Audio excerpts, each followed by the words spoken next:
estado fresco, el contratista deberá contar con su técnico de laboratorio de campo donde se tomarán los ensayos de mezcla como se detallan a continuación. Algunas obras tienen por parte del contratista un departamento de calidad y por parte del cliente o dueño de la obra tienen un inspector de calidad específicamente para esto. Es importante que se haga la toma de revenimiento como se especifica en la ACTMC 33, que es la prueba que nos indica la trabajabilidad o la consistencia correlacionada con la cantidad de agua que tiene la mezcla.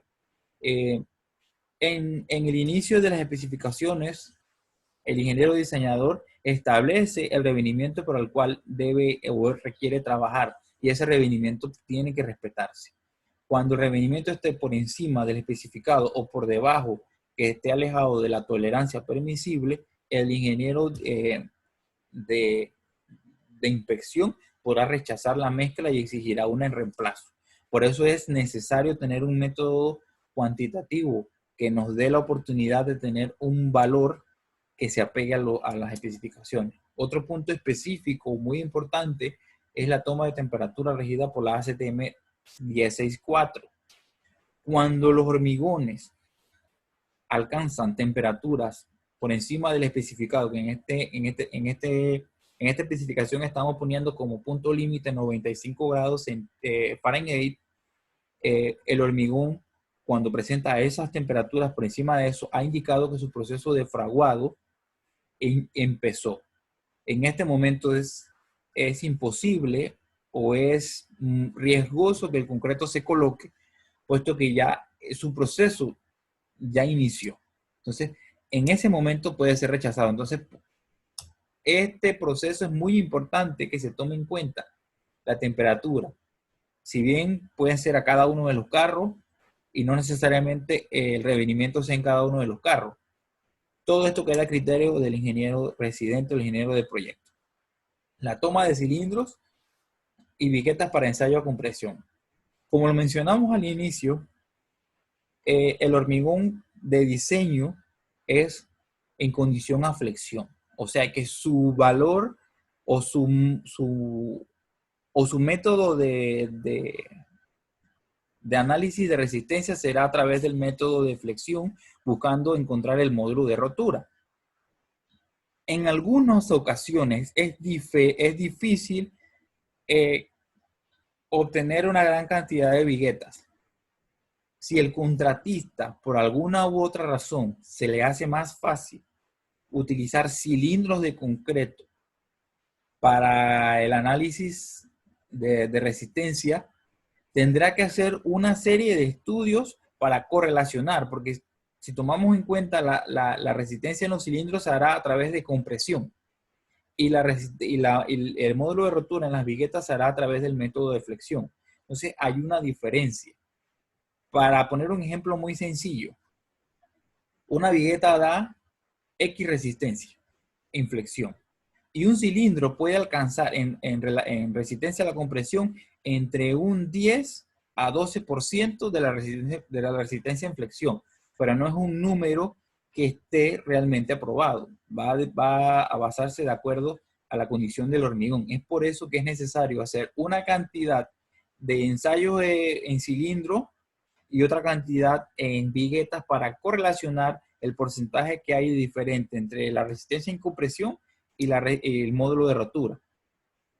Cuando se tiene todo esto en cuenta, entonces, y aprobado por el ingeniero residente, entonces el contratista podrá tomar cilindro.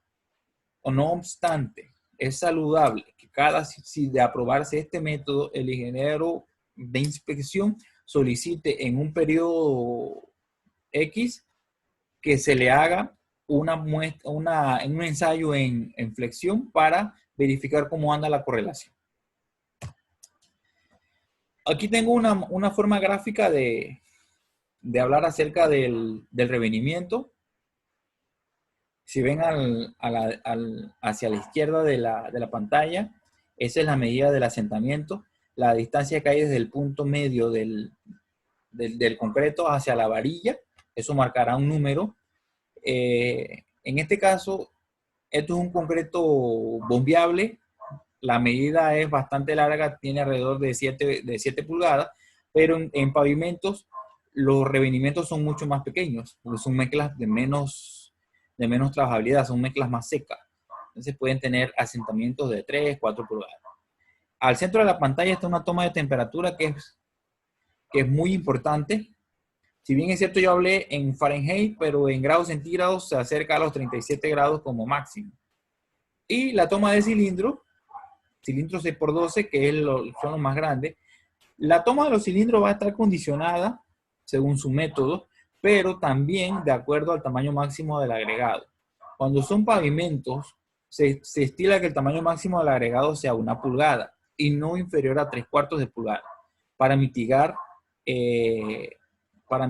el consumo de cemento, porque a mayor tamaño del agregado y como son espesores arriba de 20 centímetros, alcanza una piedra grande.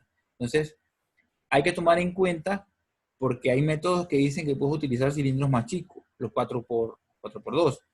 Estos son 6x12. Entonces, los cilindros adecuados son los 6x12 porque son cilindros grandes. En el caso de la medida, ya salimos un poco de la colocación de las muestras en estado fresco. Ya vamos a ver la forma de medir para calcular pagos. La cantidad de pavimentos de hormigón de cemento Portland se medirá para efecto de pago por metros cuadrados de pavimento, construidos de acuerdo con todo lo incluido en los planos y especificaciones. En estos se incluyen juntas, formaletas, colocación de espigas, todo el proceso se constará como uno. O sea que a la hora de nosotros medir los metros cuadrados de hormigón colocado, ya va a ir especificado cada uno de esos trabajos contemplados en ese mismo precio. ¿Qué quiere decir esto? Que no va a haber un precio para colocación de formaleta, que no va a haber un precio para colocación de espigas, que no va a haber un precio para colocación y sellado de juntas. Entonces, sino como un todo. Entonces, la medida será en metros cuadrados. Algo importante que se me iba olvidando, se me iba pasando. La periodicidad para la toma de cilindros o viguetas para ensayo. Esto quedará a criterio del ingeniero residente, pero no será menor a una cantidad colocada de 90 metros cúbicos de concreto. Eso arroja aproximadamente 400 metros cuadrados de hormigón. Es importante que esto quede bien claro entre el contratista y la parte de inspección, porque un incremento en la cantidad de ensayos puede ocasionar costes al departamento de calidad, al departamento de laboratorio, y que podría crear cierta inconformidad con el contratista. Entonces, esto es importante que quede especificado desde el inicio para que no hayan malos entendidos. El ancho del pavimento será mostrado en la sección transversal típica de los planos, más el sobreancho donde se requiera o como lo hubiera ordenado por escrito el ingeniero residente. No se medirá para efectos de pago directo ningún tipo de acero que se requiera para espigas o dispositivo para transferencia de carga, ni para barras de amarre. Tampoco se medirá para efectos del pago directo el acero refuerzo. O sea, es como lo mencionaba anteriormente. Se medirá como un todo en uno. No se hará divisiones entre lo que es formaleta, acero, junta, sino que la medición abarca toda esa unidad.